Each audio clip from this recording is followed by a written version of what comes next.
आज आपण बघणार आहे करवीर निवासिनी श्री महालक्ष्मी अंबाबाईच्या मंदिराचा इतिहास।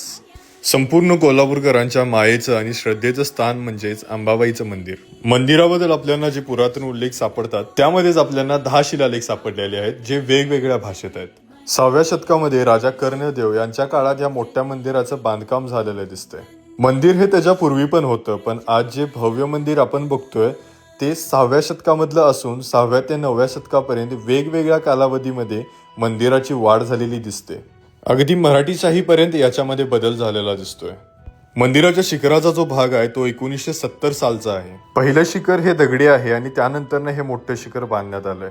या मंदिराला दक्षिण काशी असं सुद्धा म्हणतात। त्याचं कारण असं की उत्तर भारतातल्या काशीच्या मंदिरात जे जे वैशिष्ट्य आहेत ते सगळे आपल्या मंदिरात आहेत, म्हणून या मंदिराला दक्षिण काशी असं सुद्धा म्हणतात।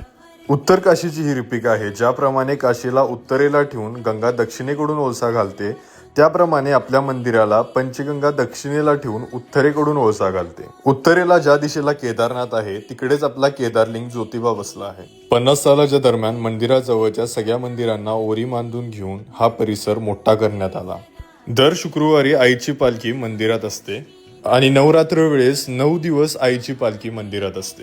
दुर्गाष्टमीच्या दिवशी आईची पालखी नगर प्रदर्शना करते आणि पंचमीच्या दिवशी आपली बहीण त्रिंबोलीला भेटायला आईची पालखी टेमलावाडीला जाते। कोल्हापूरकरांचा जेवढा जीव ह्या मंदिरावरती आणि आईवरती आहे, माझ्या मते त्याच्यापेक्षा जास्त जीव आईचा या करवीर नगरीवरती आहे।